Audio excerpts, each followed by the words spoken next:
So you want me to wait until you see it going?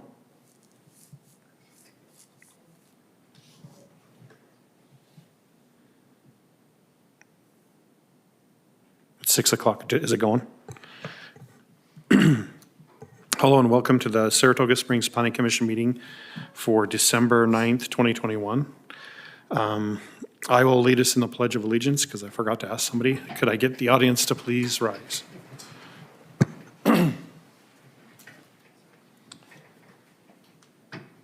I pledge allegiance to the flag of the United States of America and to the republic for which it stands, one nation under God, indivisible, with liberty and justice for all. The audience may be seated.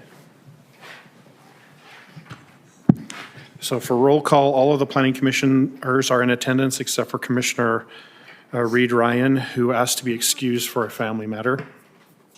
So he is excused and we have a quorum present. At this time, we allow public input for any subject that anyone would like to put input on. The mic is open, and if you'd like to just come up to the podium and make those comments, please keep your comments to 3 minutes.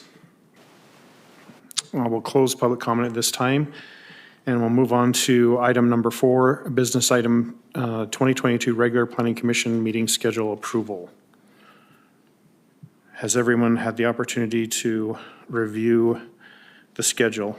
I know that one change has already been made, and the dates have been changed from 2021 to 2022 on the official record. And I will entertain a motion to approve that at this time.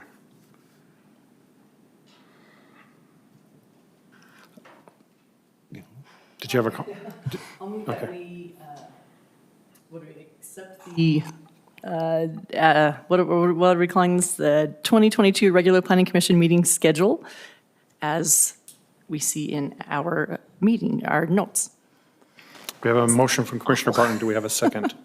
A second. I have a second from Commissioner Kilgore. All in favor, say aye. Aye. Any opposed, say nay. Okay, great. Should let Ken do that, sorry. All right, so we'll move on to business item number 5, business item Saratoga Springs Commercial Plat B 2 site plan located 1367 North Exchange Drive, Thomas Leinart, WPI is applicant, presented by Planning Director David Stroud. Commission, tonight this is a site plan, and by city code, the Planning Commission is the land use authority for site plans. So this will be it's not a recommendation, it will be what we hopefully be an approval, obviously, for Planning Commission. Property, as you see here in red, on Crossroads and Exchange Drive, their property there on the corner. It is adjacent to the now Wiggy Wash, used to be Papa's, and then Tractor Supply with KFC then across the street to the east. So it is Lot 2 of Plat B of the Saratoga Springs Commercial Subdivision. It comprises 1.3 acres. It does have the RC zoning, the regional commercial zoning. And again, the general plan of regional commercial as well, and again, the adjacent uses you see there. So the site plan, as you see here, just a few of the highlights of the site plan. 46 stalls are required. They have provided 57. By code, they can go up to 125% of the minimum required, and they are at the 125%. Initially, they did ask for more parking stalls, but this is not one of those uses that can be determined, for instance, by the land use authority. It is set as far as the type of uses for this building. So they do meet the parking. The building itself will be 7,500 square feet with a retail section enabling comprising 5,000 square feet, and then a restaurant of 2,540, which if you've driven by there, you've seen the sign that it appears that Cubby's will be the occupant for the restaurant portion of the building.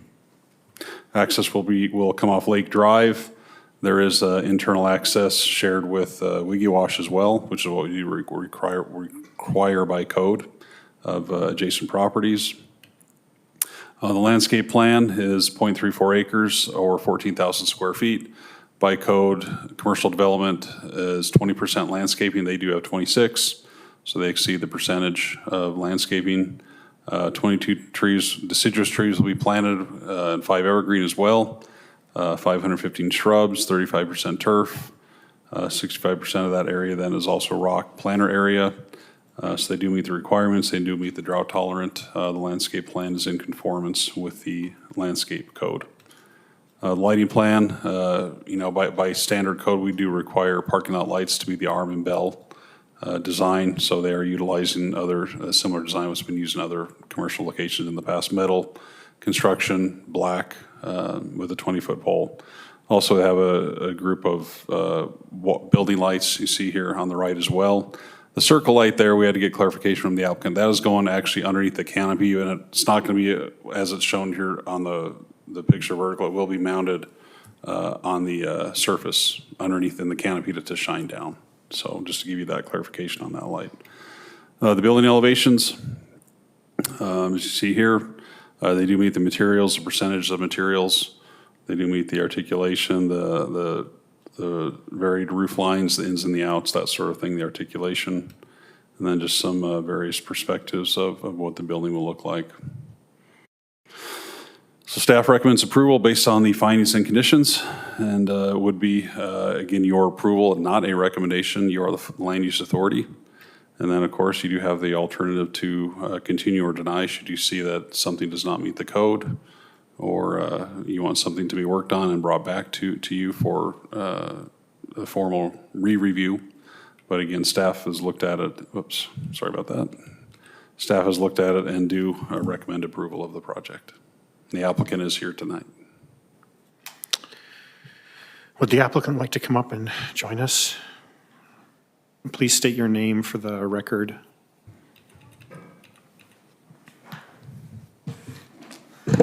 My name is Daniel Schmidt with WPI. Do you have anything you'd like to add to the presentation? No, but I appreciate the presentation by Dave. I think it's fairly straightforward, unless you have questions for me.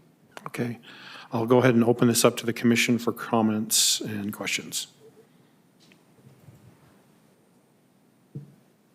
Commissioner Kilgore.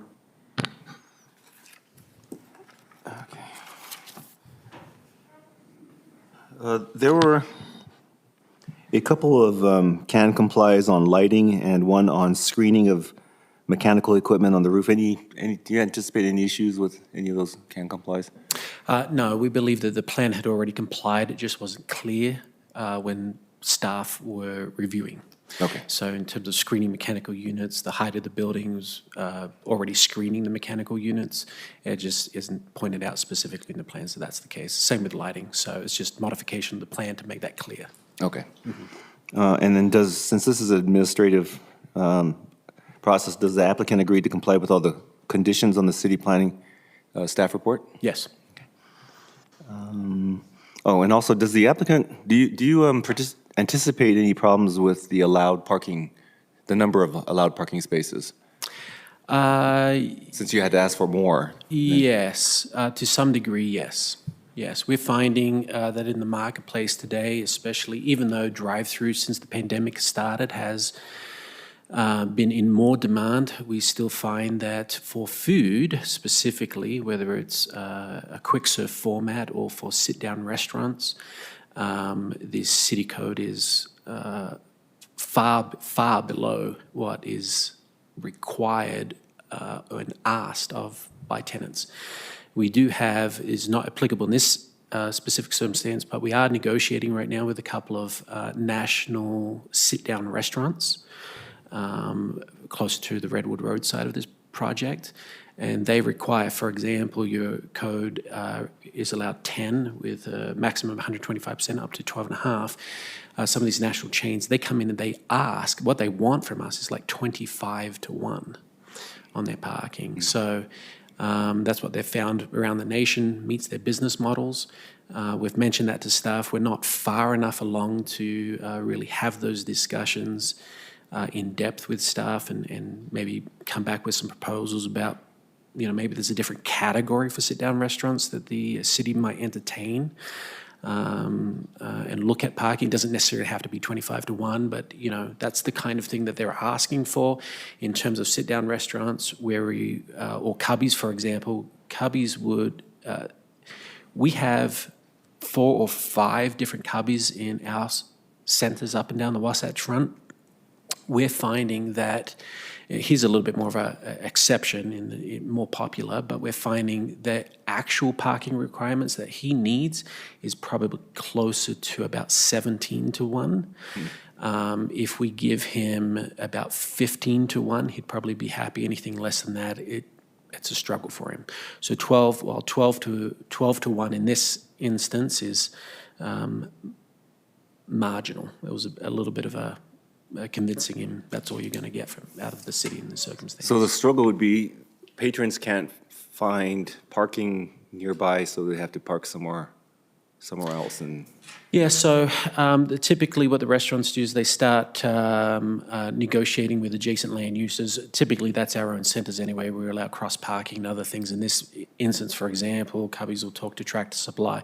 They usually try and offload their employee parking first into other areas so consumers can come and consume on property closest to the access and whatnot. But it is a little bit of a struggle. We a long time in the marketplace, 10 to 1 for restaurants was adequate. Cubbies started in Provo, if you're familiar with that location now, the Bulldog Boulevard. We brought him out of there into Point of the Mountain, the Lehigh one. There is also our center. That was his second location. We have, I think, 13 or 14 to 1. We have all food there. We knew we would need more. And turns out that we're even short at that point in time. That was when the market and food users were just sort of breaking into those categories with quick serve. But we are finding an increase in pressure, not a decrease in pressure for parking, regardless of the sort of desire for walkable communities that the cities and planners and things happen, which we're happy to comply with. But Utah is still too vehicular dependent. We don't see that as developers. We don't see that materially changing. There's still too much land to be developed. And once you sort of once the land runs out, which won't be for quite a long time, then you start to go vertical. But even in those vertical components to 2, 3, 4 stories in apartments that are starting to pop out in the market, even that is not quite is still vehicular dependent enough. The massing, which you'll find in more true walkable communities, which are more city-based, is where you end up. We just don't see it there for decades, is our honest opinion, but we recognize planners and other things are sort of pushing that direction. I know that's far outside your question. That's No, thank you. Sort of the pressures that we're seeing now. Yeah. Appreciate your answer. Thank you. You bet. That's it for me. Any other comments or questions from the commission? Commissioner Barton? I'll just hit on that a little bit. I actually never thought about it like that when it came to parking. I mean, I have a little bit, but not until you said a little bit more about that. When companies are coming in, the not requirement necessarily, but what they're wanting to see. So I appreciate, I know you said you went a little bit far beyond what he had asked in the first place, but I appreciate that. Sure. Talking about that a little bit, because that's something that I hadn't, you think about it, but I hadn't really thought about it that much when it came to parking. I just think about, us going in, my one car or whatever, but to actually having enough. People are eating out more and more. And that's probably what you're seeing, right? And so they are needing more places. So anyway, I just want to say thank you for explaining that very well. You bet. Any other questions or comments? Commissioner McConkey? Yeah, I appreciate that also. There's one correction in the on page 9, just wanted to point out, again, the International Fire Code reference should read 2018 rather than 2015, in line with the current state law. Also, David, can we bring up the elevations again? Yeah. Which one would you like? Either one's fine. And I don't remember where it was at, but reading about looking at the curb appeal, if you will, from SR 73. What's it called? Right? On Crossroads? Crossroads. Yeah. Wait. Yeah, Crossroads. Yep. I can't keep track of the names of this. I mean, these two south is what you're seeing here. The north facing. Yep. That's along the main road. As I look at that, it seems, and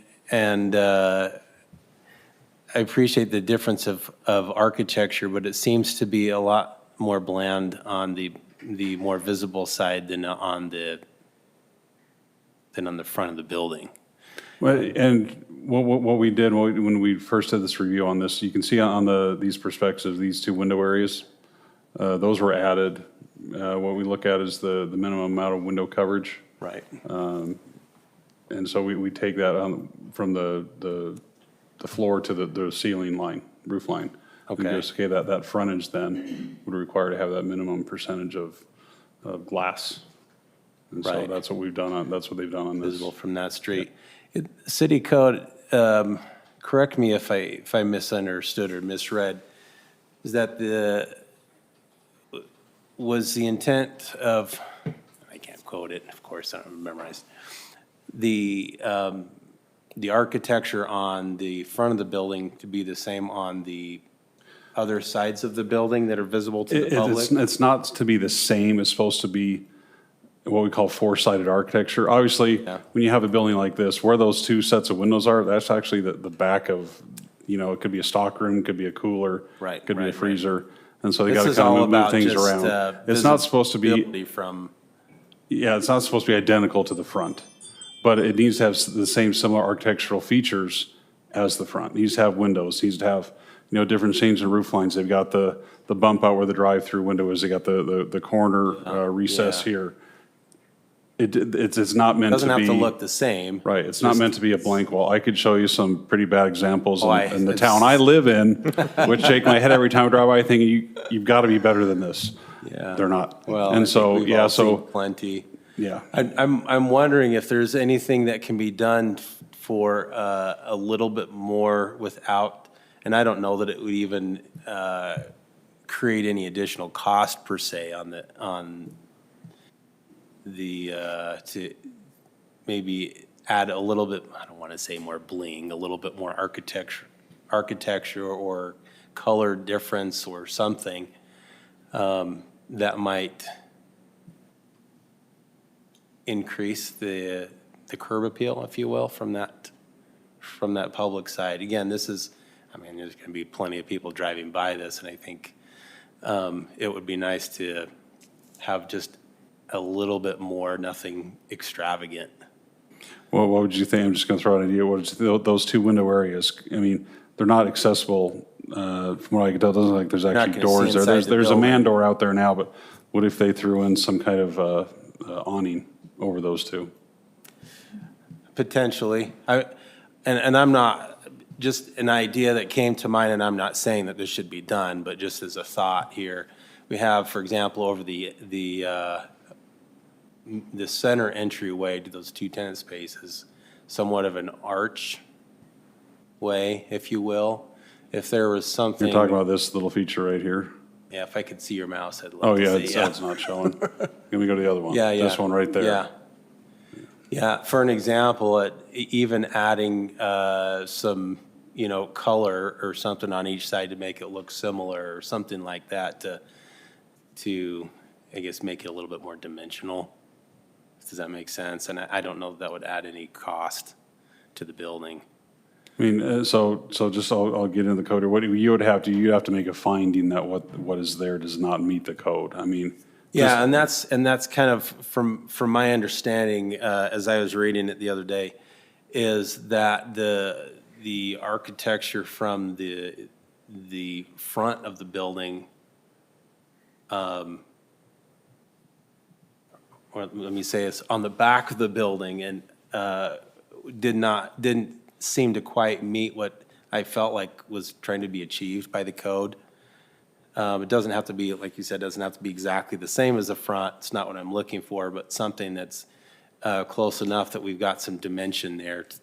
If this was the back of the building and there was nothing behind it and the public wasn't driving, I think it would probably not matter, but with the visibility of the public, that's, I guess, my interpretation, my understanding of what the code is reading. That's why I bring it up. If there's just a little bit more that could be done. Again, either color-wise or something, just to bring it a little bit closer to similar to the front. Does that make sense? Mm-hmm. But that, honestly, is my only thought on that. Everything else, I appreciate the landscape, minimizing the watering. Of course, that's kind of the thing to do now, and of course, we appreciate all the conservation. Just to throw out another idea here, you see this on the side, this column, this recessed column here that has that color. Yeah. What if that was incorporated on these two as well? They I think that'd be have it fan- over here, I think that'd be fantastic. I guess you It's could. just enough to make it a little bit more similar to the front. So that would be my only request. Commissioner Barton. I'm just going back to parking. That's fascinating to me. So have we, and you might not know, you guys might not know, it might just be the developers, but have we had people, companies, restaurants, anything like that not come in because we don't meet their parking requirement? I have not heard of anything, and the only parking complaint I've heard, and this came from council, was medical uses, where they seem to think we don't have enough parking for medical uses. Yeah, I think we talked I haven't about heard any commissioned. negative feedback on restaurants yet. And of course, business, it'll ebb and flow. You may get three businesses, say this building, say there's 2 tenant spaces here. You may get 2 businesses that function great, but other businesses that would be permitted in the zone, just the nature of their use may cause we need twice that much Yeah, parking. It's right. really hard to be able to park for every scenario. Right. You don't want to overpark, because then you have a sea of asphalt, you have stormwater, things like that. How do they address that? And so it's kind of just a hit or miss thing. It ebbs and flows. Okay, thank you. I was going to say Cafe Rio, Or Vasa, I mean, Yeah. either one over there, The- or any yeah, of those that whole places area. over there, right? especially early in the morning. Yeah, The Vasa overflows, into takes over yeah, everything. it takes over life. And that, Vasa was before my time, but what I recall from, and it's been brought up in past meetings, was they were told that, there wasn't going to be enough parking there, and they still wanted to go there. Right. So- So that was their decision, yeah. Yeah. Okay, if there's no other comments, I'll entertain a motion at this time. Will do. I move to approve the proposed site plan for WPI Commercial Lot B2 in the RC zone at 1367 North Exchange Drive with the finding conditions below. I second. We have a motion from Commissioner Wagstaff and a second from Commissioner Anderson. Do we have a question on the motion? I'd like to make a question. Do we want to include the update on the fire code, 2018, and some additional? Was that on maybe page 9? Dave's recommendation, yeah, it was on page 9, I believe. Is that already in the staff findings and conditions? The architecture, no, the way it is now, it meets code. You'd have to make a finding that. You said something about the fire? A fire code, there's a reference on the plans, on the civil plans, just to fire It was on code. the staff report, I believe, correct? Or no, not on the staff report, it was in the plans. Yeah. So is that already included in the motion? I mean, Or do we have to- it'd be applicable when the building permit comes through. The building part would actually have to would see that you need to meet whatever the current fire code is. So to your point, though, it's probably not necessary to make that as a finding, since that's a building code issue, not necessarily a zoning issue. Okay, so it sounds like the motion stands as is, and all those in favor say aye. Aye. All those opposed say nay. Nay. We have one nay. Would you like to explain why you voted against it? It would just be a request that we talked about. I think David's thoughts was a great idea, just to add just a little bit more feature on that side of the building to match more closely the front. Okay, I mean, I can still work with you, see the applicant, talk to them, see if there's something they can do. Yeah, I think it'd be no more cost. I think it'd be great for the city. all right, thank you, congratulations. Thank you. Thank you. Item number 6, business item Sierra Estates Phase 3, preliminary plat located at 350 West, 460 North. Scott Dunn is the applicant, presented by Planning Director David Stroud. Okay, this is Sierra Estates. I actually picked this up from Senior Planner Sarah Carroll to help her out, so my past knowledge of Sierra Estates is a little more limited than if Sarah was here. But this is, in the working application was Phase 3. It's actually now going to be called Plat I, was what it will be. So we do have Plat I on the screen there. But this is preliminary plat approval. This will be a recommendation onto the city council. City council does review all preliminary plats, and then staff approves final plats. The project is in the R36 zone, which allows footprint development based on code. So ownership would just be the footprint of a structure, a single-family structure. Property you see here identified in blue. Again, this would be the build-out of Sierra Estates. Comprises 13.8 acres. And again, footprint lots are permitted in the R36 zone. The general plan is low-density residential, and adjacent properties are park, school, single-family residential, and the school bus lot across the street. The proposed plat comprises, again, 63 lots. The average footprint size where a building could be built is approximately 2,600 square feet. They do have the open space and amenities in compliance. There currently is a detention basin on site now, which will actually be increased in size. Within the R36 zone, when doing footprint development, you may have up to 6 units per acre. Taking out the property for the detention basin, because you cannot count density on a detention basin. You pull that out, they're at 4.8 units an acre, so well under the six units maximum per acre. And again, the southeast detention basin will be enlarged. This just gives you a diagram of the detail of the landscaping around the footprint. With the tree counts, the shrub counts, all well above what's required in the development. And this is more the overall. And you can see here down in the southwest, again, this is actually will be, it shows on the plat, but on the landscape plan, that part of the basin was already there, but again, it will be increased in size for greater capacity. A little hard to read on the equivalent acre formula, but they do meet the equivalent acres, they do meet the amenity points, so there is no need for any kind of payment in lieu of open space. And then staff recommend approval to the city council with the findings and conditions, and of course, again, as always, the option to continue or deny. Is the applicant here this evening? Would you like to come up and join us? Please state your name and address for the record.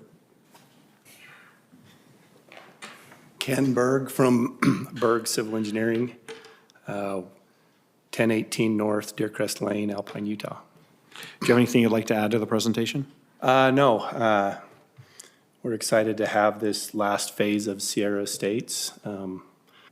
I do know the history since I started with Plat A, so if you have any questions, I'm happy to answer those. All right, I'll open this up to the commission for comments and questions. Commissioner Kilgore?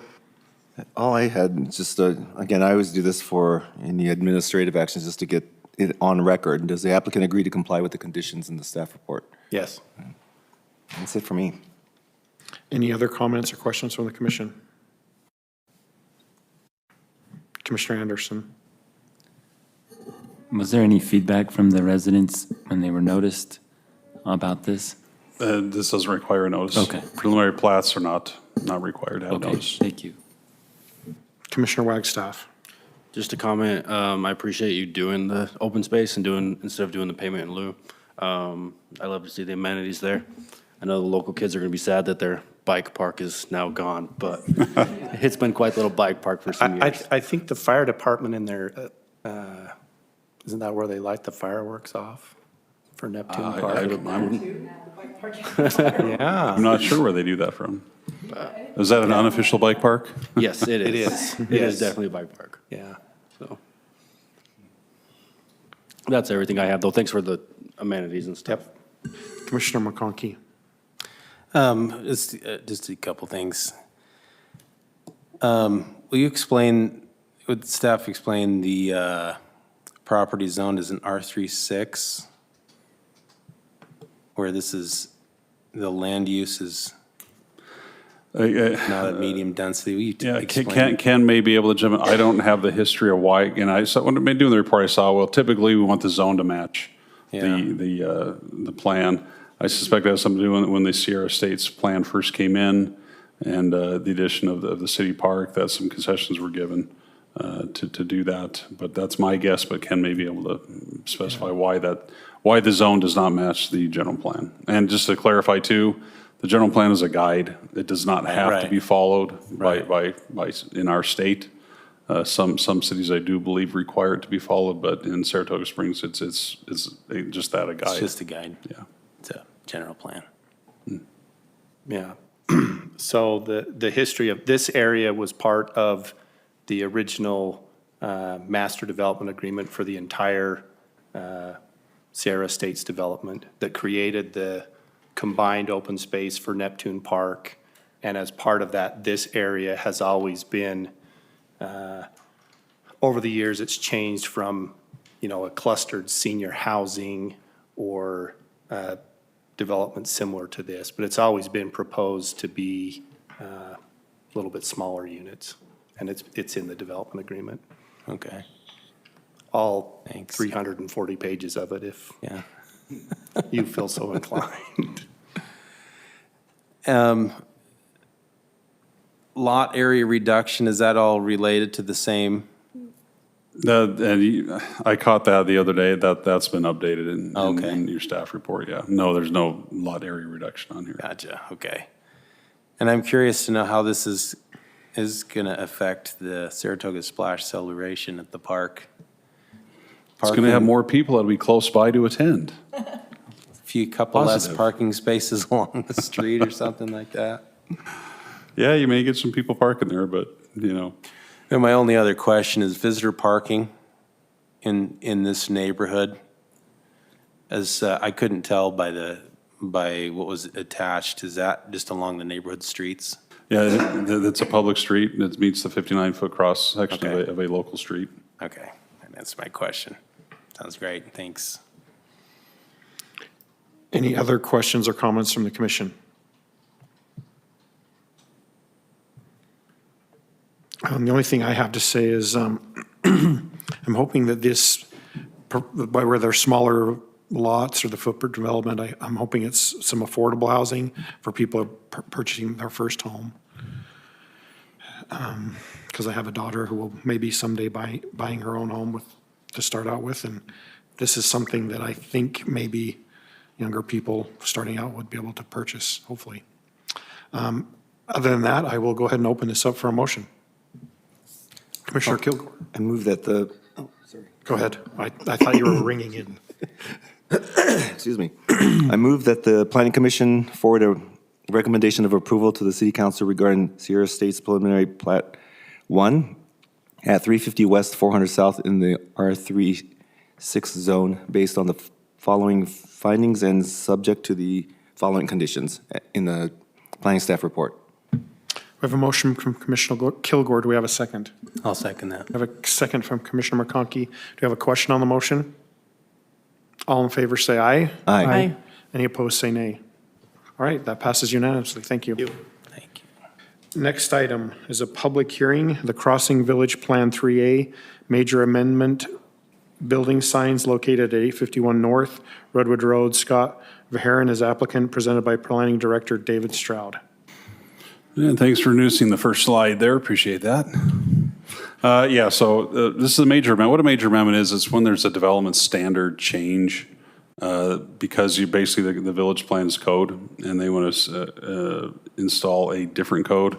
That then is classified as major amendment. There are some minor amendments which can be approved by staff, but because there is a change here to the document that identifies the standards, in this case signage, it's the process as a major amendment. So this is a public hearing and a recommendation on to the City Council.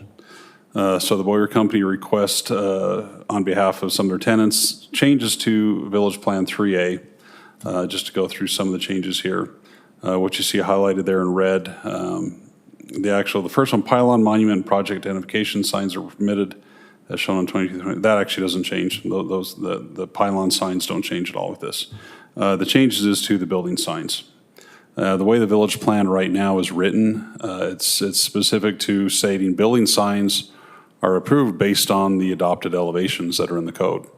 And so there's some tenants that are known, some just say, the sign just says tenant, but basically it's identifying there's a single tenant sign on the building facade.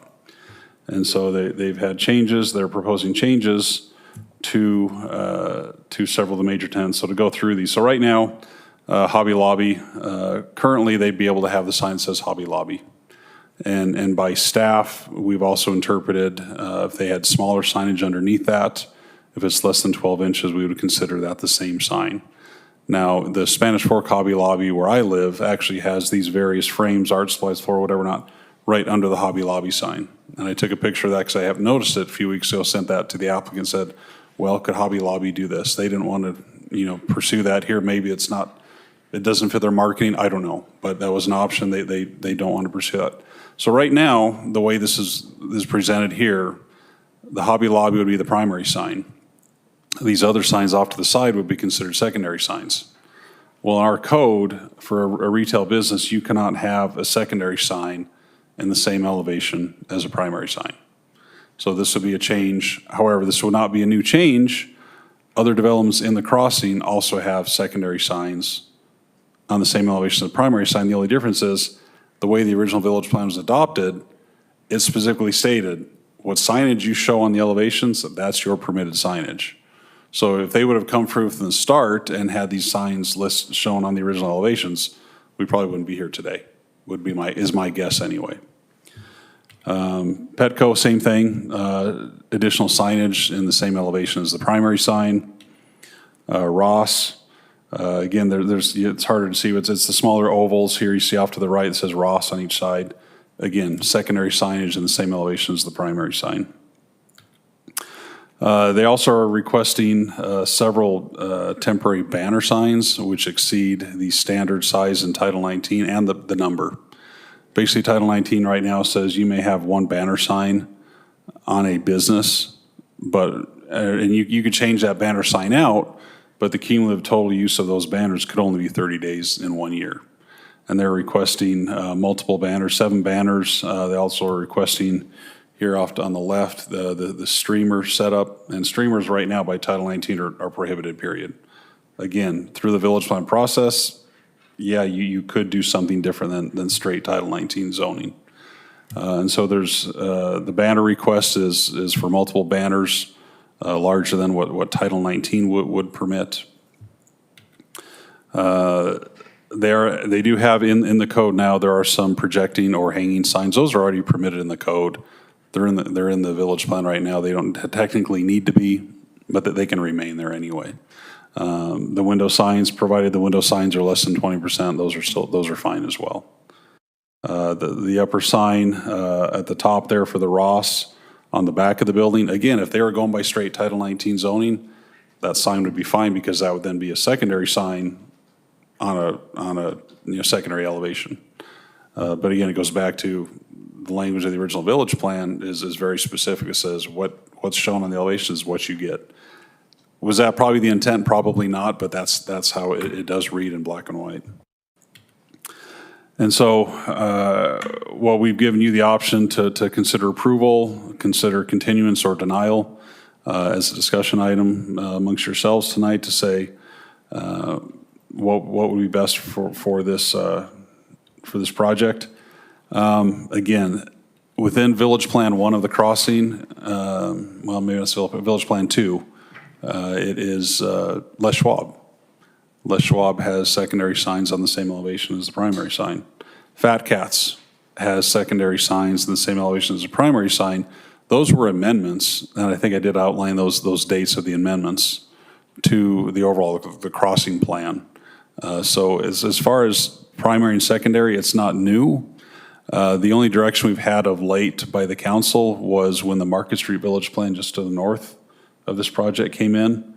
As far as building signs go, the council wanted at that point forward building signs complying with Title 19.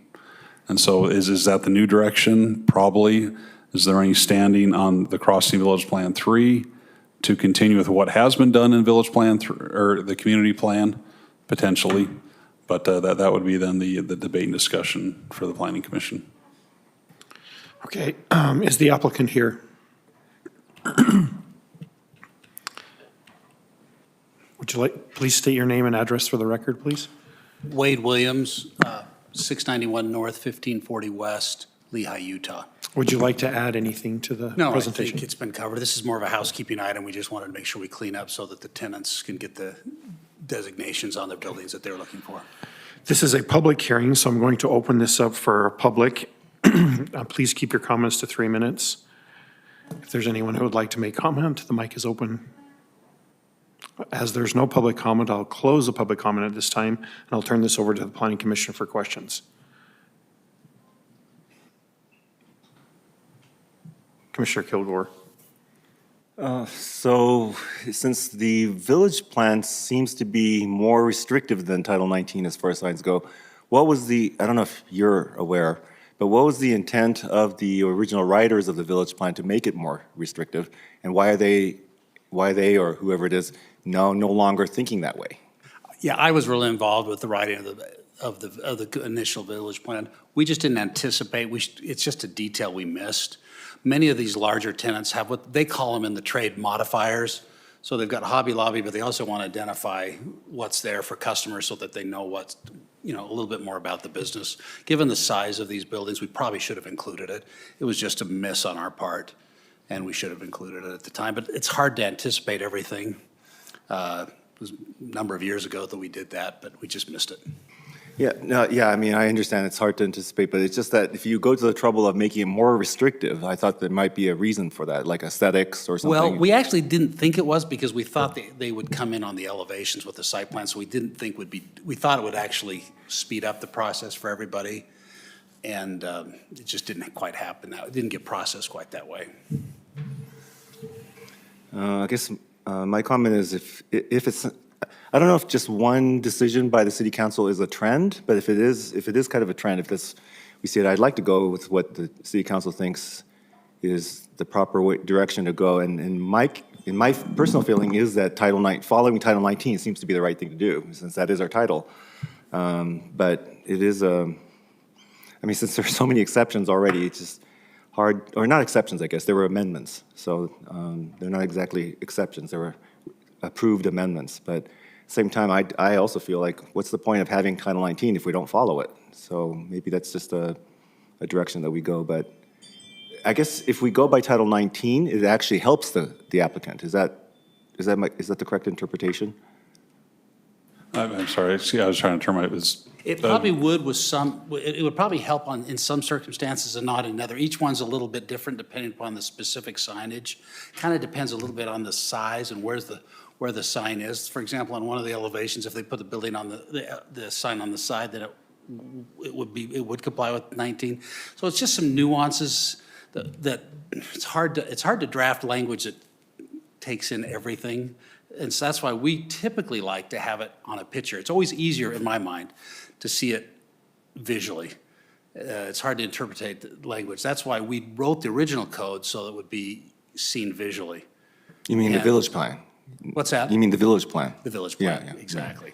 And so that was kind of what our intent. And these elevations now are coming in. Now it's a little bit easier to understand what the tenants are looking for. But I think that's the kind of the disconnect. Is our goal was always to try to make it as simple and easy to review and approve because you can see it. Right. Rather than have to read it and interpret it. Well, and I appreciate that, but I guess from our perspective is there's a certain standard that we want to set for the city, and there have been businesses like, I think Quick Quack was one of them, where they actually, and same with Denny's, I think they altered their signage in order to comply with our requirements. And so our job is to make sure that we comply with the intent of the title and keeping us at certain standards. So that's kind of where I fall. And part of that, I think, is an issue I brought up with the city council when Market Street came through. Because, some village plans actually have known users, known buildings, known elevations, and those are adopted as part of the village plan. Well, typically those would show signage as well. And so the problem that we were running into as staff was that, okay, say business A came in, their building was in the village plan, the elevations there, their signage was on there. It was more than Title 19, but it said, the code would say, well, signage goes by Title 19, but if it's in the village plan, you get to go with what's in the village plan. Right. So building B comes in, which the user wasn't known, the building wasn't known, it only had the basic standards of what a building would comply with. Well, when building B comes in, it goes back, well, you got to comply with Title 19. You can only have 3 signs where the guy next to you can have 4. So it became an issue of fairness. As presented to the council, I said, as I presented to him, it's not fair where if it's in the village plan, the A can get 4 signs, but B now has to get 3. That's when the council said, yeah, let's just go by Title 19 for that village plan that came in. Now, certainly, you have to weigh it. Is there anything different with this one because it's already in a community plan that has been amended a couple of times to allow multiple signs? That's what you have to address. Right, and I guess I should also try to make it clear that, I mean, if we just always say Title 19, then there's no point of having village plans that are more restrictive and such. And I disagree.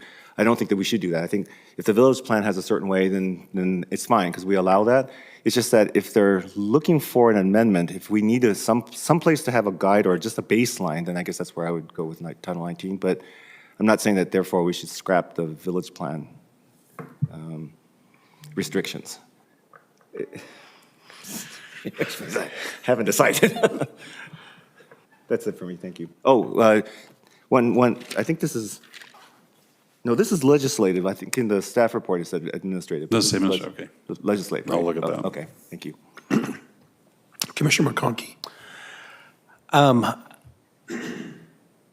I'm feeling similar, I think, to you, that to have the guidelines, especially where we have more in, I always go to worst-case scenarios. And so in the village plan, I'm looking at, okay, it might be great for this building and maybe this tenant, but is it going to be good for another one? Because this is kind of an across the board. And what precedents are we setting and so forth? And so I'm wondering if it would be a great time to maybe adjust the city code to possibly allow for some of the secondary signage on the same side, same elevation, meaning the same side of the building, right? Based on exposure, square footage, or something like that, to where we can accommodate, especially the large tenants like Hobby Lobby and some of the others, and accommodate their needs, or basically it's a marketing need, without making it too cumbersome and still limiting the possibility of too many secondary signs in some of the smaller buildings, the smaller tenants. That's certainly something we can look at. Obviously, it doesn't, help for tonight's discussion. Obviously, that would be something we'd have to pursue. But I kind of get your point. What if you have like a mid-box or a big box user and say, okay, if you're 50,000 square feet or greater, maybe you can have a secondary sign on your primary, And whatever. I mean, that's something we can certainly look at. And I think that could potentially add to some of the architectural appeal. Yeah. Instead of having this big, it's not a blank wall, because we don't really want that anyway. Say canvas. Canvas. But the issue here is if the village plan was more restrictive than Title 19. Yeah, So so- what do you do in a case like that? Yeah, the village plan is more restrictive. Yeah, because even if Title 19 was, even if we opened it up to it, what you're saying, which is fine. Yeah. But in this case, the village plan said that, no, we don't want that, Yeah. so. And I think that it's fitting to, even though it's more restrictive, I think it's fitting to allow compliance with the current code if it's less restrictive. But then why have a village plan that sets those restrictions in the first place? I think it can drive maybe a little bit more thoughtfulness or foresight. However, if you don't know what the tenants that are coming in, it just maybe comes with more experience, or maybe it's the roll of the dice or whatever. Well, yeah, and really the role of the village plan, you got to go back to the district area plan, where the district area plan, the main points of the DAP is, one, it lists the maximum units that are permitted. Again, the DAP is 16,000 residential units and 10 million square feet of commercial. It identifies your neighborhood types, an urban center, a regional center, and park types. The DAP does not say anything about signage. And so the use of the village plan and community plan is to implement those neighborhoods and those park places within various developments. And so this would be looking at, you can do, you can vary from the code in the sense for park types and use types. Again, it doesn't make any reference to having signage as part of that whole, at least through the district area plan. The planned community zone, text does give some leeway to, you can request various things. But, that is the intent of the village plan. You're asking for something that may not be right in line with Title 19. So if it doesn't say anything about the size, does it say default? It says default to the Title 19, right? Not in the district area plan. Not in the no. district area plan. No. Yeah, I think, if we're going to do an amendment, I think it'd be, in my opinion, be more fitting to either, as part of the amendment, to limit which buildings and which areas, maybe, based on this, again, the canvas area, to allow those secondary signs, otherwise to update the code to allow for that. Otherwise, if we have to adopt something tonight, I think it's fitting to go with the Title 19 as it compliance with that. So if that were the case, if we just default to the Title 19, what does that look like as far as what does that allow them to do now? Yeah, and what does it still not allow them to do? Yeah, so by Title 19, these smaller signs off to the side would not be allowed. They'd have to do what they do in Spanish Fork, where they're all listed right under Hobby Lobby, because we would then consider that one sign. Yeah.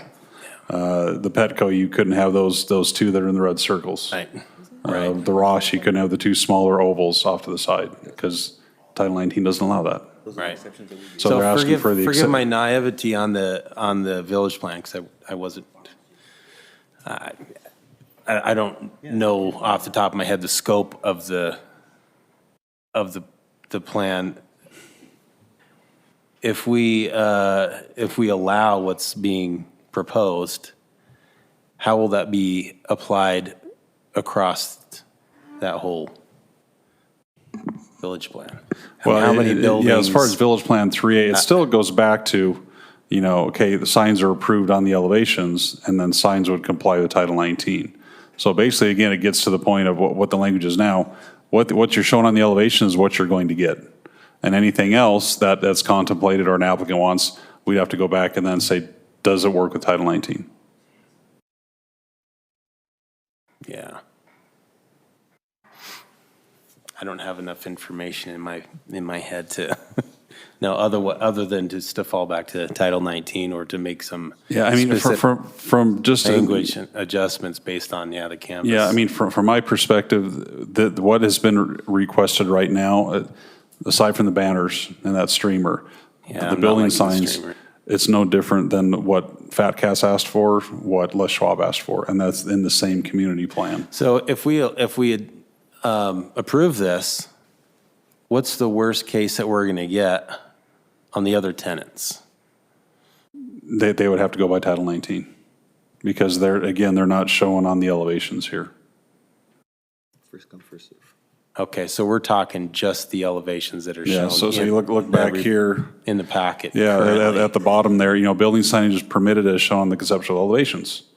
So these are amendments to those conceptual elevations. So if there's another user in that string of building and they're not showing anything different as far as signage, they're going to have to go by Title 19. Okay, I missed that. I appreciate that.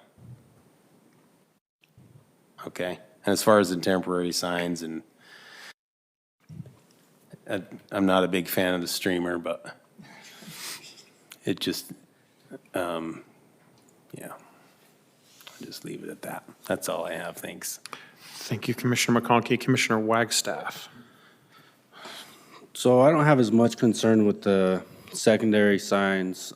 Stores of this size are gonna have, whether it's a pharmacy or Fat Cats has bowling or a tire center, they'll have secondary signs pretty often. I don't love the 7 banners though, and the streamers. I think in my head, I'm just visualing like a mattress store with all their crap out on the road that just looks horrific. And so I don't know that I care for 7 banners per store for a grand opening. That just seems excessive to me. But the secondary signs, I feel like those are appropriate with the scale of those buildings. Is that 7 signs per building that they're? No, all of the banners are all for Ross. So 7 banners just for us? Yeah. Okay. Is that the banners, sorry. Banners include what's in the windows? The window signs are different. Okay. As long as they meet the 20%, that meets code, and I think they're probably at below the 20% on the window signs. I mean, some of the window signs toward the hours of operation. You know, it's not something we really regulate when we see a sign, okay, we're open such and such times. It's more of like just a courtesy public information sign. Right. Is that all, Commissioner Wagstaff? Yeah, I think so. Commissioner Anderson and then Commissioner Barton. I mean, I don't know. I don't know how much that signage showing the floral and all those different things that Hobby Lobby is in today's age, in 2022 now, almost. People, so much, I don't know, maybe you can educate me on how much signage really informs the end users who enter that store and say, oh, I came because I saw it said floral.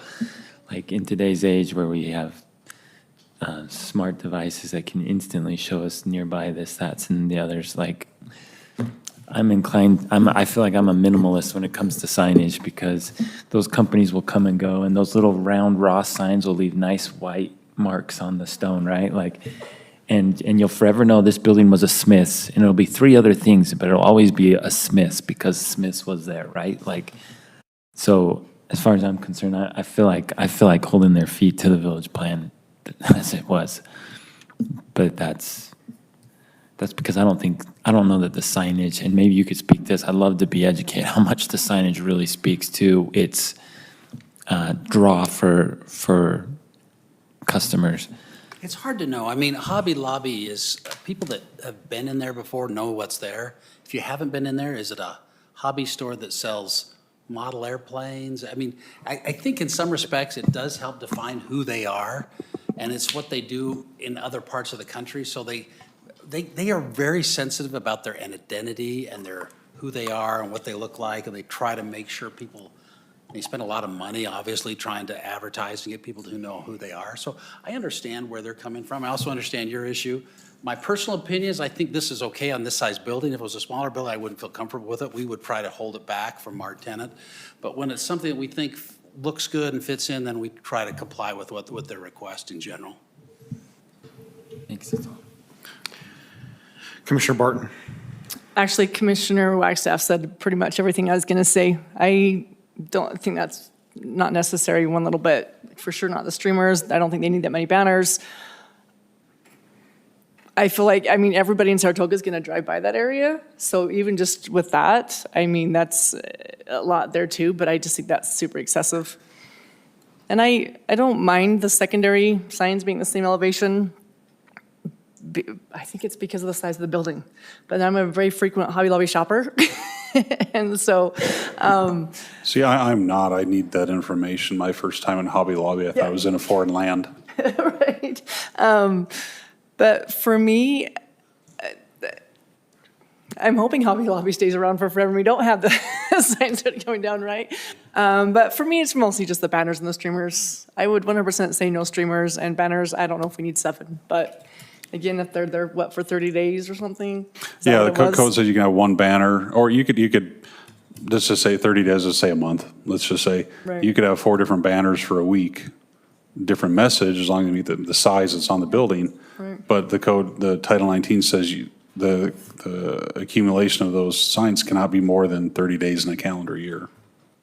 What do they normally do? Do we know? I don't. Well, I think, can you go to that slide, David? Because I think they change out the signs. I think the 7s, because it looks to me like, could you go to Ross's? Because I think they first announce that it's coming soon, then they take that sign down, and then they say, now open. So it's different. And then they have another one signs. that says grand opening. So I don't think it's, if you'll see on the sign, they're in the same Right. spot. So I think they Change them around. change those as they stage for the grand opening. See, and we do have just a little blurb there on that blue box. We do have a grand opening sign, which pretty much doesn't have limitation as far as size goes, which is a separate temporary sign beyond a banner. So theoretically, they can have 2 different banners within and the banner. The grand opening, I believe, is for 45 days.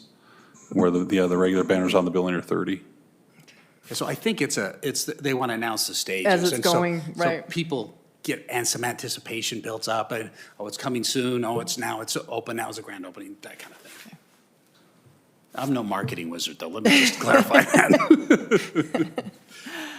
But I think that's what the request Right. is, so that they Okay. can kind of do a little That build anticipation up. for, yes. Okay. I have I don't know, signage in Saratoga and me, it's very hard. When I ran for office and I could put signs 0 places in my patrons' areas so they wouldn't know that it was even a thing, that was really hard. And I feel like that's something I actually should talk about more with the city council, that side of things. So for me, like, you want to be able to put yourself out there. I'm not talking about individual, but as a store as well, right? And so, I don't know. 7 still seems like a lot to me, but I see what they're wanting to do as well. That's all I have. Sorry. Okay, thank you. I don't know. And it was school board you ran for office, right? Yep. We can put our signs anywhere. I think it's still that same way for Saratoga, but I don't know. Commissioner Kilgore and then Commissioner McConkey. Yeah, so my wife is part of her business. She uses Hobby Lobby quite a bit. In fact, we were there today. And because we were in a different town, a different Hobby Lobby than she normally shops at, those kinds of secondary signs, just like with me at Walmart or Smith's, sometimes the buildings have their departments switched, and so just knowing where to park, because, I want to go to the pharmacy, it's on this side of the building, as opposed to garden center, which is on that side of the building. Knowing where to park, that's important, because that's where I want to go, so the garden center. She was the same way with the Hobby Lobby, knowing where she wanted to go, we parked appropriately. So I think it does make sense to have that. And I think it's also the right of the applicant to request amendments. I mean, and since we allow that right, it means that we should consider the amendment and approve it and disapprove it based on what, our code and such. But, so therefore, I think it's fine to do the amendment, and I think we should be able to accommodate these large box stores.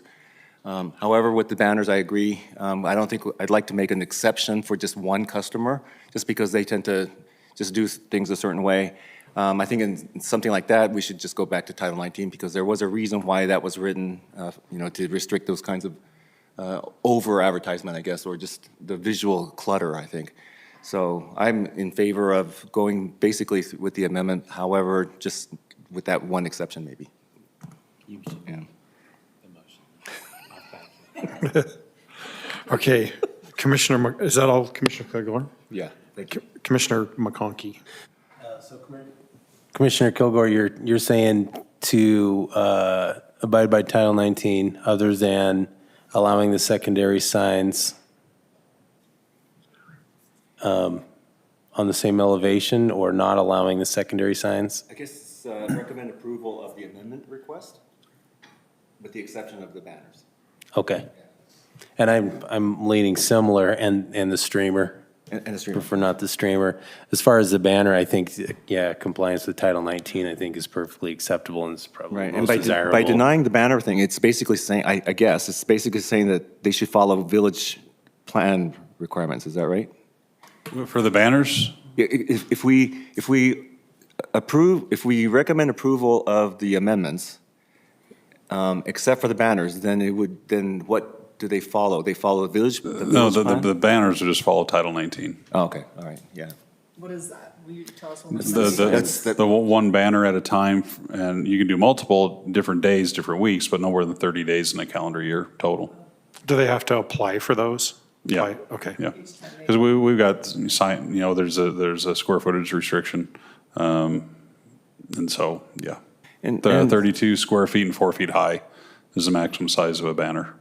Yeah, and if our Title 19 is too restrictive, then we could always change it, but that takes a process, and they don't have to wait.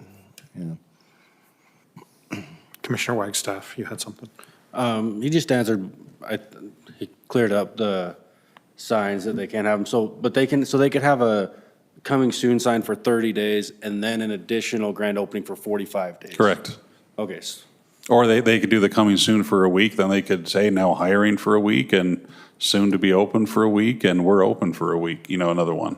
but just, do that now, or? they can do that now. Okay, so they have 75 days that they can have a temporary sign out there? Yeah. Between the grand opening? Yep. Okay, that's sufficient, I think. Okay, I think I'm going to weigh in briefly. I like the idea of what the direction we're going here with the allowing the amendment, except for the banners, follow Title 19 for those. That's where I am. And if there's no other comments, I will go ahead and open this up for a motion at this time. I'll make a motion.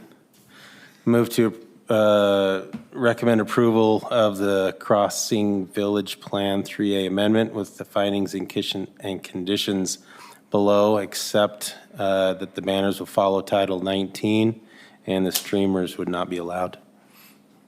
We have a motion from Commissioner McConkey. Do we have a second? Second. Second from Commissioner Kilgore. Any question on the motion? All in favor say aye. Aye. All opposed say nay. Looks like that passed unanimously. Thank you. All right, the next item is a public hearing for city code amendments to Title 19.19 City Space, Open Space, City Initiated, presented by Planning Director David Stroud. Planning Commission, again, as I wrote in the staff report, this is a cleanup item after doing some follow-up work on a previous meeting. I saw in the agenda that this particular section was not listed on the agenda. You acted on it, you reviewed it, you recommended approval, but technically we'd have to pull it back because it wasn't formally noticed. It wasn't on an agenda for someone to be aware that that was on your agenda to make a recommendation. So you looked at it once, you recommended approval with that group of other Title 19 items we had. So it's just really to come back here to have you formally then request it to go on to City Council. Okay, with that, this is a public hearing, so open up this for a public comment. So anyone who would like to make public comment on this item may do so now. Please keep your comments to 3 minutes. As we have no comment, I'll close the public comment, and I'll open this to the commission for any questions or comments. Commissioner Kilgore, sorry. On page 6, I think it's 19.19.09 under paragraph 2, purposes, and then paragraph B. So it says here, it's about applicability. The intent of the City Council is to apply this policy for future development in the city as of December 1st, 2015. It is not the intent to apply this policy retroactively, except as specifically intended by the City Council and as consistent with applicable law. So if it's not intended to be retroactive, why is it December 1st, 2015? I'm going to turn this over to legal because they wrote it. I can answer that question.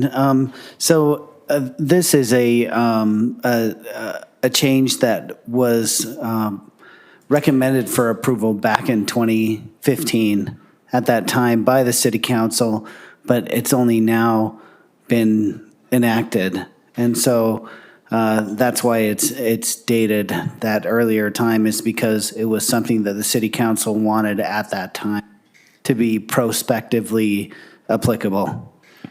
So I would think then there must have been some kind of a issue at the time, but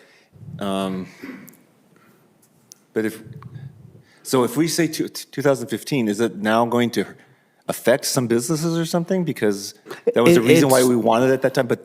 No, it's already being applied. It's since that time. This is just a cleanup to get it clear that it has been applicable since that time, if that makes sense. So it's not going to be retroactively applicable to anyone. It's already being applied. Okay. And it has been since that time, but this is just clarifying that it won't be applicable basically to anyone prior to that time. Okay.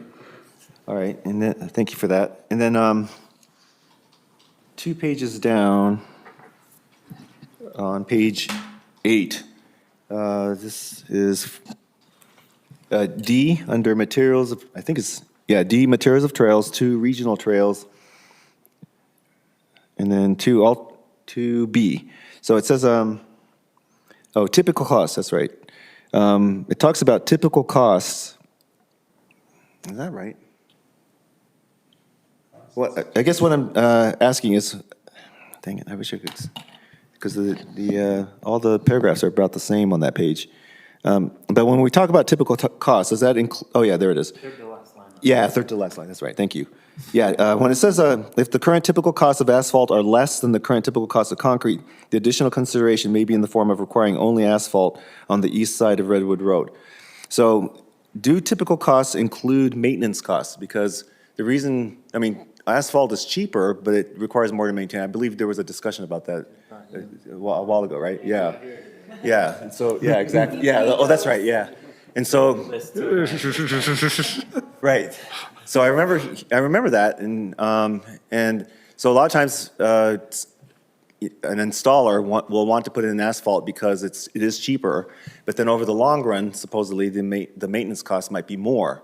So when we say typical cost, does it include maintenance costs? Because that should be a consideration as to whether we allow asphalt in an area that's supposed to be concrete. Code does talk about, the ongoing maintenance costs are factored in there. Dave, I can address that as well. This actually came up because I asked Kevin about this issue as well. And what this gets to is, if you'll recall, we've talked about exactions in the past. Mm-hmm. And one of the things that the direction that the city council has made is that they want to, as much as possible, make HOAs responsible for maintaining public trails that go through HOA property. But in order to do that, we have to, as a city, provide consideration for that. We can't just make them do that and then, it would be an unconstitutional taking or an exaction if we did that. And so what we're saying here is that as part of we're going to allow them, if they will agree to maintain the trail, we'll allow them to construct the less expensive trail. Does that make sense? Okay, so then they do have to take into account maintenance costs then, because we're Correct. requiring them. Okay, because there are trails along the lake where it's asphalt, and the Phragmites are able to come up through the asphalt, and the HOA is not doing anything about it. Our code now does require that any trail in a riparian area be concrete.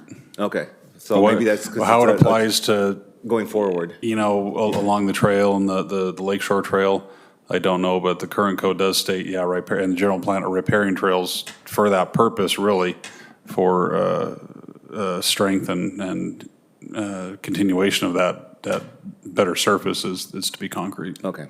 And I would note that this particular provision is related to the Redwood Road Trail only. Oh, it's only Redwood Trail? Yeah, that's what it says, trails on the east side of Redwood Road. That's true. Well, wait, that's what I think. I think that's what it's intended to be. See, I thought it would be anything that's on east side of Because Redwood. if you look at, 1 is related to lakeshore trails, and 2 is related to the Redwood Road Trail. Okay. Okay, well, that makes it, although then, why are we separating those? Because we should always include maintenance. Otherwise, it's always cheaper to put an asphalt trail, always. Yeah, so we're differentiating between the west side of Redwood Road, which is always intended to be concrete, and the east side of Redwood Road, where we're allowing for asphalt on occasion. Okay. Okay, well, I think you answered my basic question, so thank you for that. And I think that's it for me. Okay, thank you, Commissioner Gilgore. Any other comments or questions from the commission? I will entertain a motion at this time.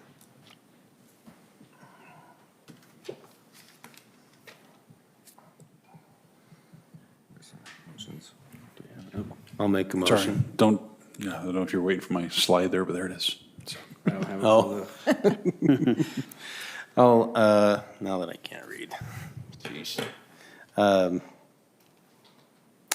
make motion to,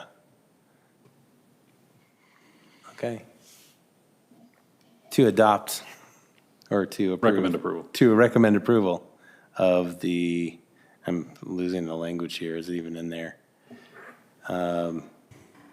on all of the amendments as proposed. That work? The Chapter 1919 open space. Yeah, it's Chapter 19. Title 19, Chapter 19.9. 19.19. Okay. I don't want to have to bring it back to you because you Thank you. referenced the wrong codes. I'm missing the verbiage here, okay. You put it I back up appreciate there. that. It's on the screen. Can Well, you I see can't that? read that far yeah, without my without glasses, but I glasses, can't read that's close right. with my glasses. So that's good. Well, there you go. Based upon the evidence and the explanations received today, move to forward a positive recommendation to the City Council for the proposed amendment to Title 19, Chapter 19.19, open space with the finding conditions in the staff report dated December 2nd, 2021. We have a motion from Commissioner McConkey. Do we have a second? I'll second it. We have a second from Commissioner Barton. Do we have a question on the motion? All in favor, say aye. Aye. Any opposed, say nay. Well, it passes unanimously. Okay, next item is approval of minutes. Has everyone had an opportunity to review the minutes and send any changes to the city recorder if needed? And you can do that before the meeting, by the way. If you see a typo, you can email that in. Nikki's never made a mistake. No. I'll entertain a motion to approve the minutes.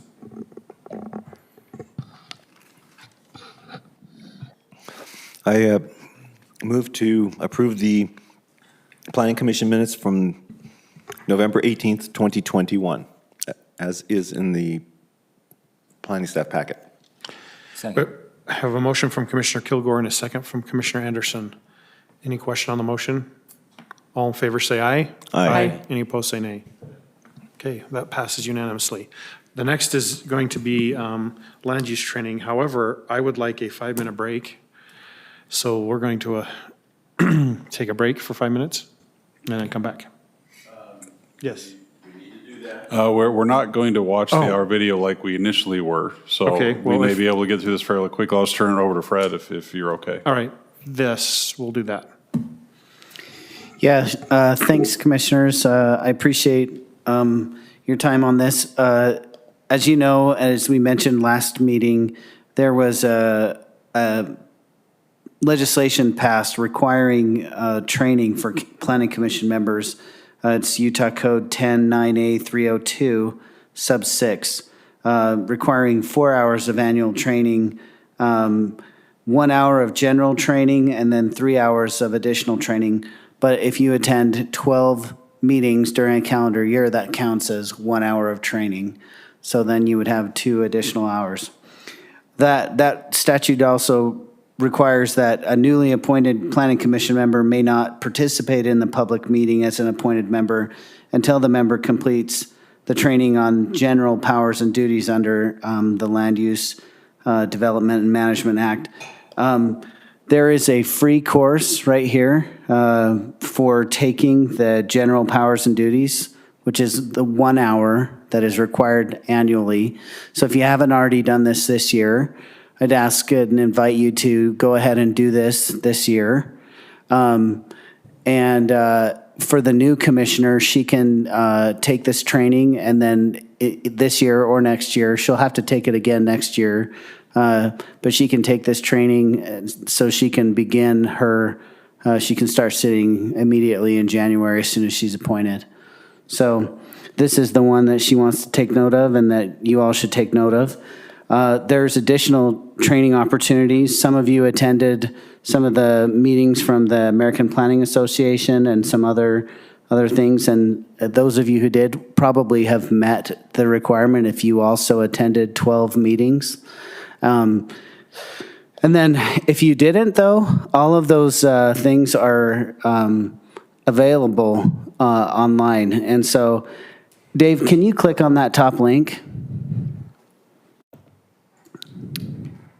I don't know if you can Well, it shows I can, but follow it. getting a red dot, looks like it's not going to. Okay. Well, I did email this to you. And so if you click on there, there's hours of training. If you watch Oh, it's coming up. 2 of those courses or 2 of those presentations in that conference, then you're going to meet your requirement if you also attended 12 meetings.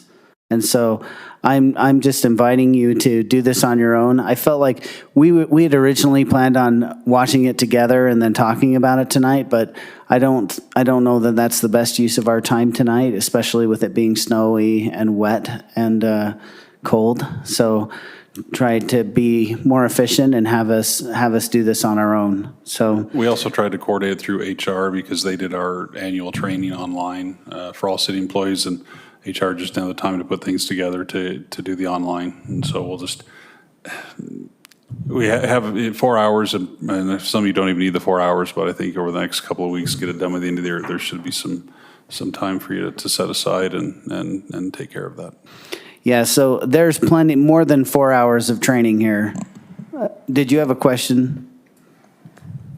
Yeah, so that first YouTube link you shared, that LUDMA. LUDMA, yeah. LUDMA. The that LUDMA one. That one's required in addition to 4 hours. No, That's part of the 4 that's hours. part of the 4 hours. Okay.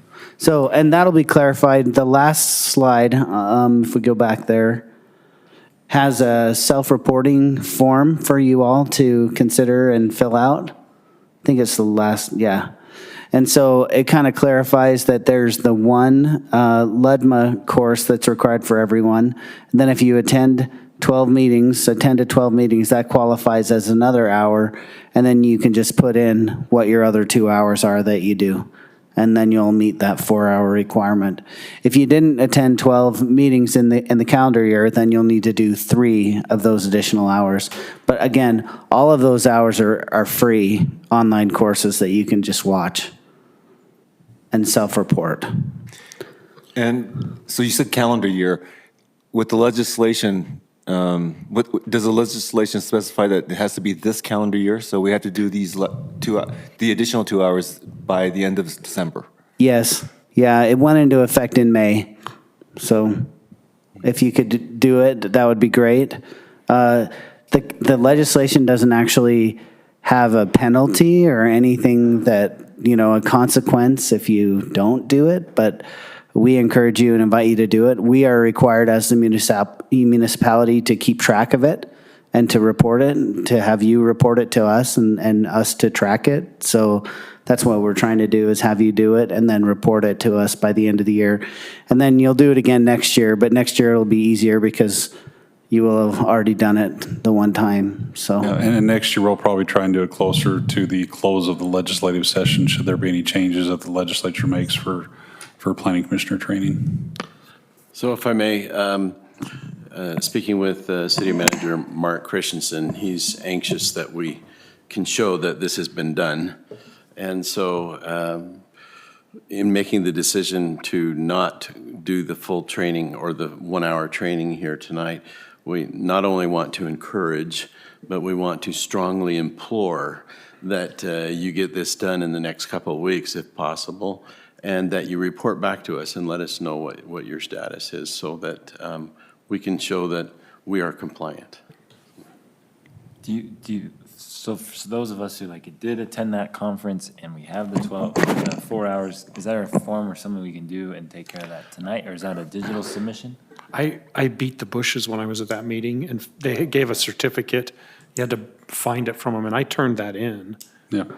It's self-reporting, so this, Just an email, or how do I an send it? email would be great. And that's to who? To Dave. Okay, great. To Well, Director you're Stroud. going to have that form, though, you're going to send to them. I've already sent it to him. Okay. Yeah, Yeah, at so least just- I sent the PowerPoint, and so if you can just use that as kind of a form, and I can even send you. I did send you the form, Dave, in Word format that we were going to try to create a PDF and have it fillable too, but that's not ready yet. But we can do that if you want, or you can just send an email reporting the 4 hours. Yeah, to Dave. Yep, send it to me. Well, if you don't reach us first, we will be knocking on your door. Yeah, that's true. Christmas Eve, I'm going to knock on your door.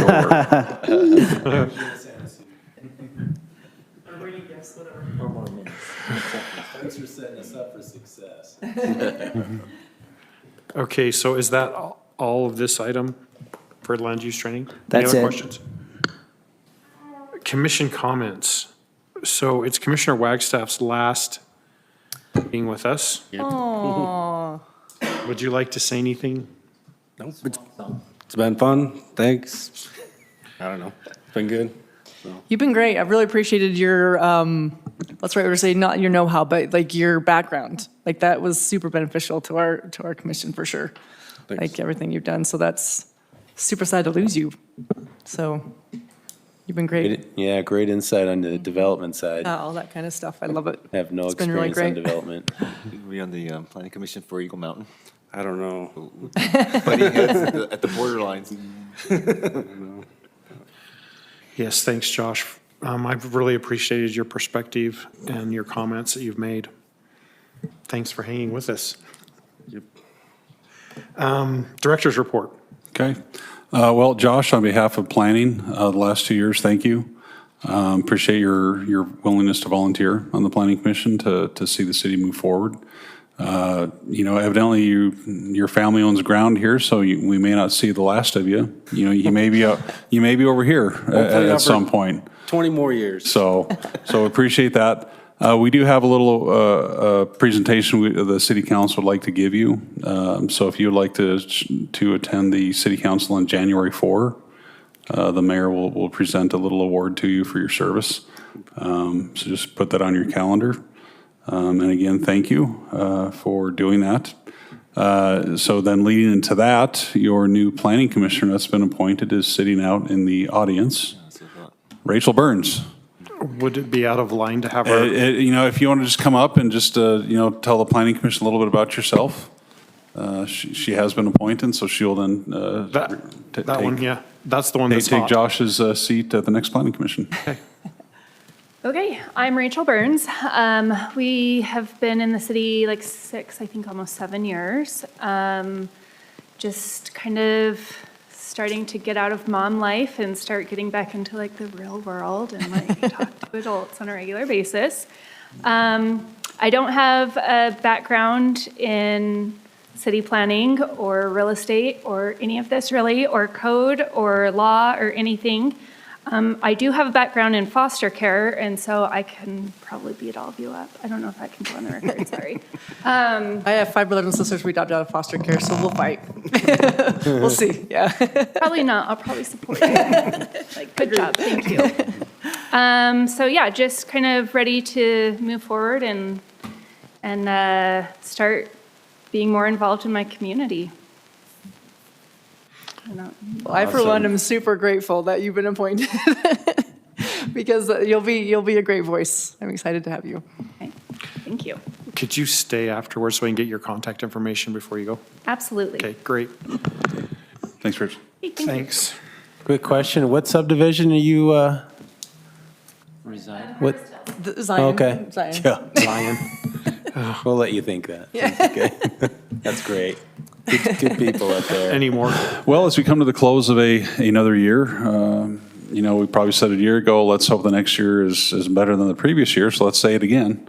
Health-wise, let's hope the next year is vastly better than the previous two. We appreciate all you've done on the Planning Commission, and thank you for, again, Summer Josh, your service and your willingness to take time out of your schedule, 2 nights a week and whatever time you put into reviewing staff reports and packets. I know there sometimes can be very lengthy. I think the council packet this last week was 600 pages. Anyway, but so as a small token of our gratitude, we've given you some tasty treats to take home. If you don't like mint or toffee, feel free to see if in there one next to you will exchange with you. But had to give a little variety there. But again, thank you for what you've done and what you will do in the coming year. Appreciate it. Next item is, do we need to go into a closed session this evening? We do not. Okay. Then we will stand adjourned until the next meeting in January of 2022.